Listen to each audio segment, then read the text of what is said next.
N'ayez pas peur de la mort. N'ayez pas peur de la mort. Chers amis auditeurs, bonjour. Voici le thème de la Rhapsodie des réalités de ce mardi 27 août 2024. L'écriture d'étude est 1 Corinthiens chapitre 15, le verset 26. 1 Corinthiens chapitre 15, le verset 26.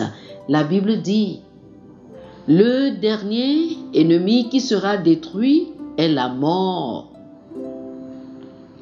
Le pasteur Chris nous dit ceci: il y a une distinction que j'aimerais que vous observiez dans l'expression de Paul dans le verset d'ouverture.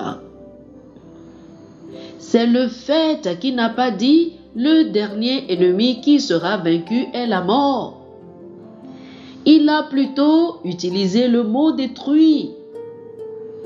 C'est parce que la mort a été vaincue, mais pas encore extirpée.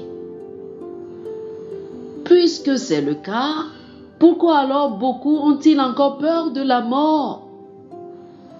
Hébreux chapitre 2, versets 14 et 15 fournit une solution. La Bible dit: ainsi donc, puisque les enfants participent au sang et à la chair, il y a également participé lui-même, afin que, par la mort, il anéantit celui qui avait le pouvoir de la mort, c'est-à-dire le diable, et qu'il délivra ceux qui, par crainte de la mort, étaient toute leur vie retenus dans la servitude.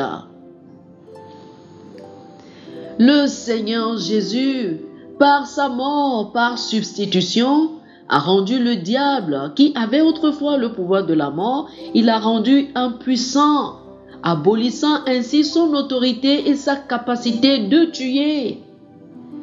Donc, Satan n'a plus ce pouvoir. Qu'est-ce qu'il fait maintenant? Il utilise ses stratégies trompeuses et fait peur aux gens. La peur est la raison pour laquelle beaucoup sont sujets à la mort. Cela met les gens en servitude. Cela les fait trembler et refuser de faire ce qu'ils devraient faire. Mais grâce soit rendue à Dieu, Jésus a complètement délivré l'humanité de la mort. Vous devez arriver à ce point de votre vie chrétienne où vous n'avez plus peur de la mort, où vous perdez vos peurs. Jésus a les clés de l'enfer et de la mort. Il a autorité sur la mort, donc il n'y a plus rien à craindre. Lisez ces paroles rassurantes.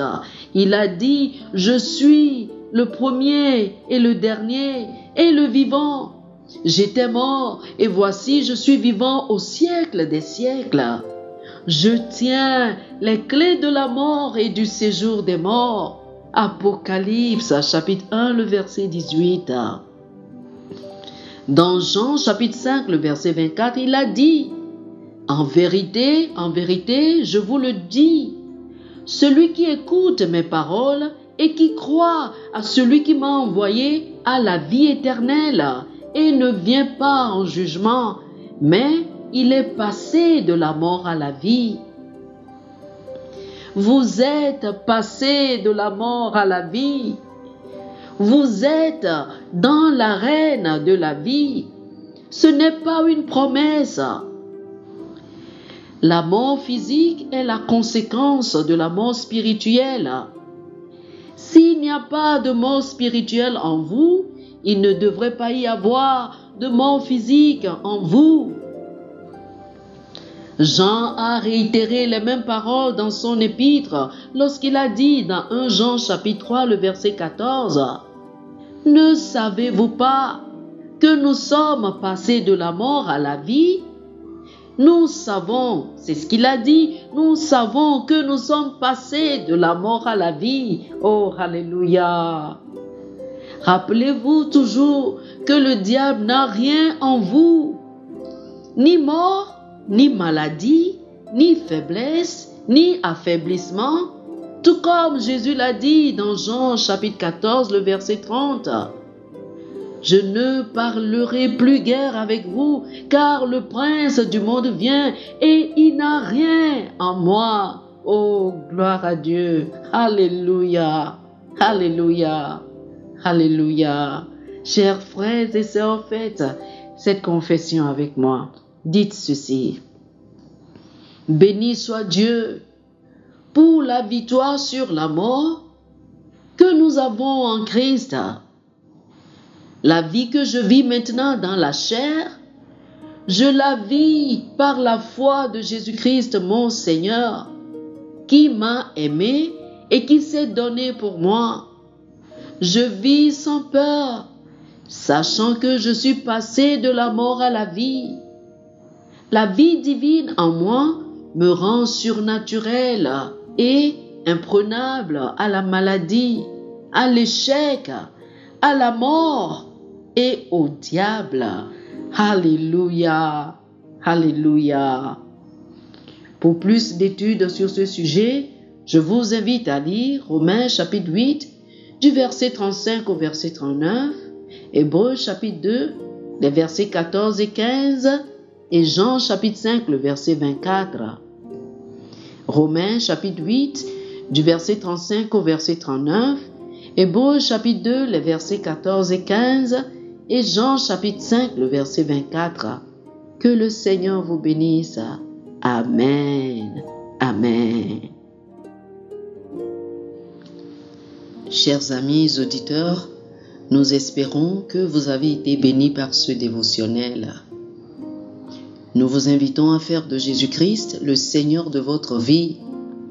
Si vous voulez recevoir le Seigneur Jésus comme le Seigneur et le Maître de votre vie, faites cette prière avec moi. Dites ceci après moi, s'il vous plaît.